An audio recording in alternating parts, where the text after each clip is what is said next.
Are you over the age of 60 and struggling with weak legs? Well, then this video is for you.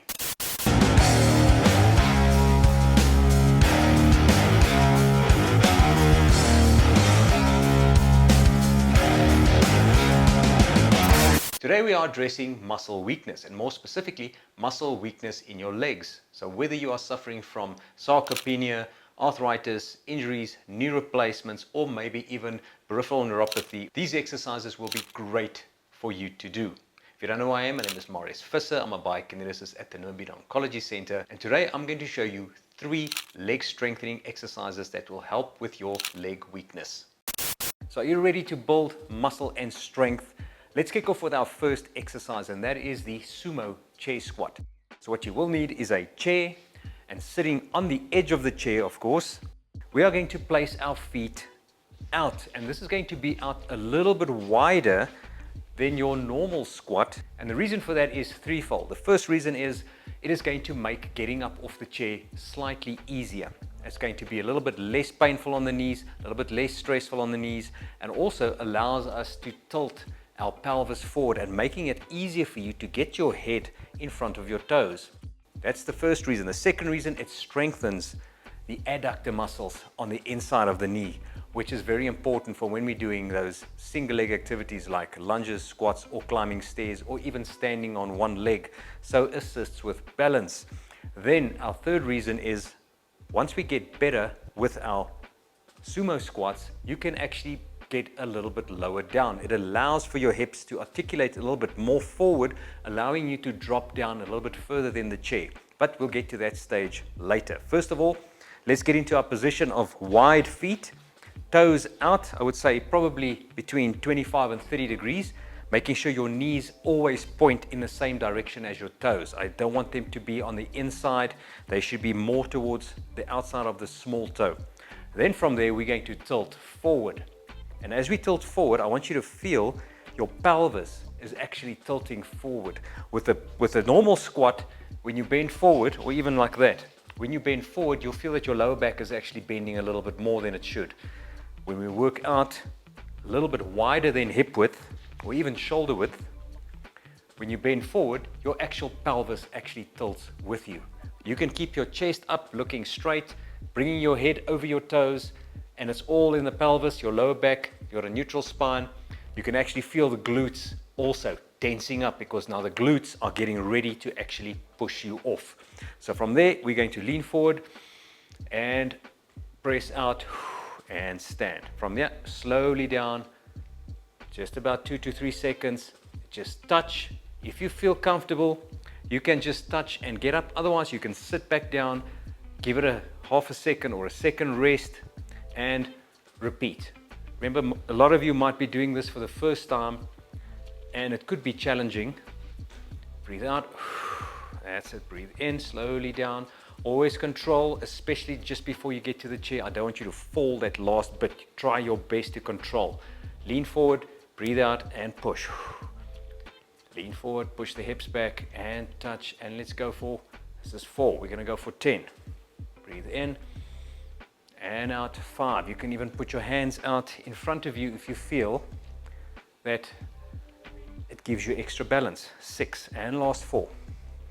Now it might be a little bit too early for you to introduce weights or a dumbbell or a kettlebell.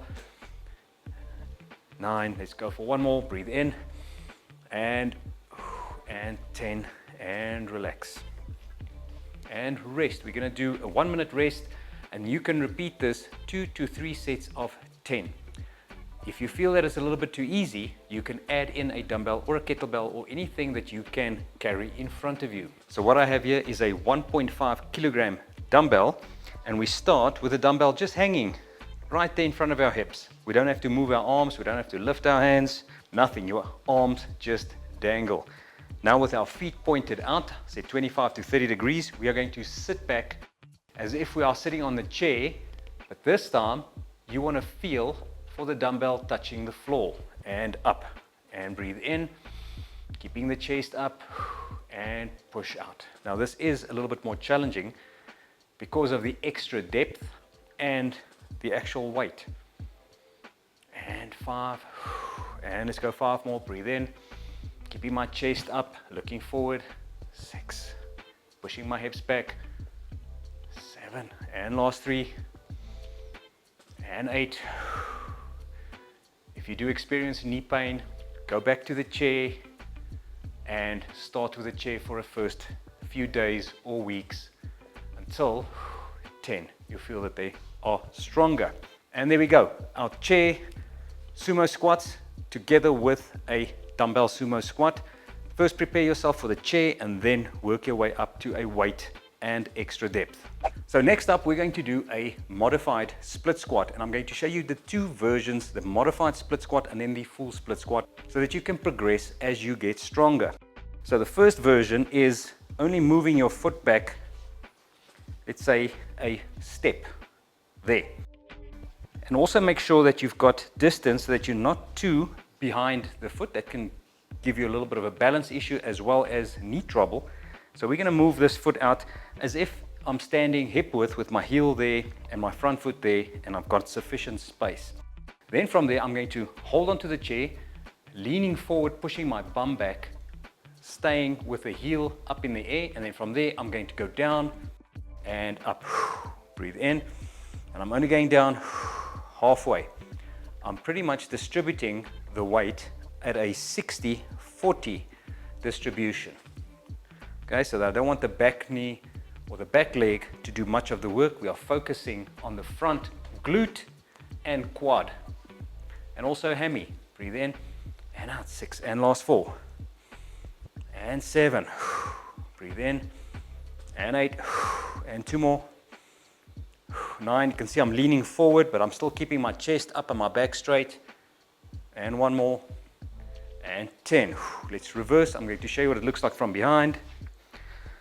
Starting with a hand on the chair, and I'm moving my foot back, making sure I've got enough distance, and then from there, hips out, lean forward. 1, breathe in and out. 2, and 3. I can feel the glutes working. 5, and 5 more. 6, 7, last 3. 8, 60, 40, 60% in the front, 40 in the back. 2 more. 9, last 1. And 10. And relax. Now for the full version of the split squat, and it's the same position except you're placing your foot a lot more behind you, so that your back leg starts off in a straight position, where before both knees were pretty much in a slightly bent position.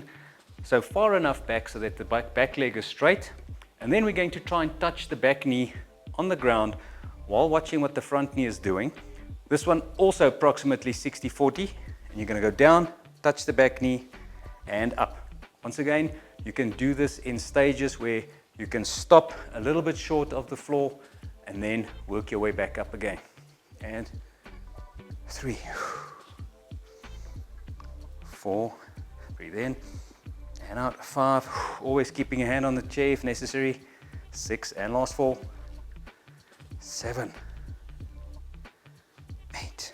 I can feel this one works a lot harder than the partial split squat. And 10. And let's reverse. Same thing. Move the leg back until the back knee is straight. There we go. And then from there, we try to place the back knee on the floor or as close as you can. I've got my other hand on my knee. Breathe in. Or it can be on the hip. Or later on, you can be holding a dumbbell. 6, and last 4. 7, 8, and 2 more. Always making sure you see your toes from your position, and your knee is always moving towards the outside of your small toe. And 10. And relax. So the last exercise is calf raises, but we're going to add in the toe raises in the front as well, so that we can strengthen the tibialis anterior, which is also a muscle that is affected by sarcopenia. The older we get, the more that muscle wastes away, and it becomes difficult to pick up our feet when we're walking. So for that, we're going to need our chair. And again, we're going to hold on for stability, nice upright chest. From here, we're going to lean forward, up onto the toes as high as we can, come slowly down, then lift the front foot. And again, Breathe out and down and pick up. Get a good contraction at the top. I really want you to squeeze that muscle as hard as you can. Come back down, lift the toes and 4. That's good. Breathe in and out. 5. And lift and 6. When you pick up the toes, also pick it up as high as you can. Squeeze. And again, 6. Pick it up as high as you can. 7. 8. 9. Breathe in and out. I can feel the calves burning. 10. And last 5. 1. 2. 3. And 2 more. 14. And last 1. And 15. And relax. And there we go. 3 of the best exercises to help you strengthen your weak legs, which is going to help with walking, balance activities, and everyday tasks. If you like this video, please hit the like button, hit the subscribe button, and also leave a comment down below and tell me how your exercises are going. See you next time.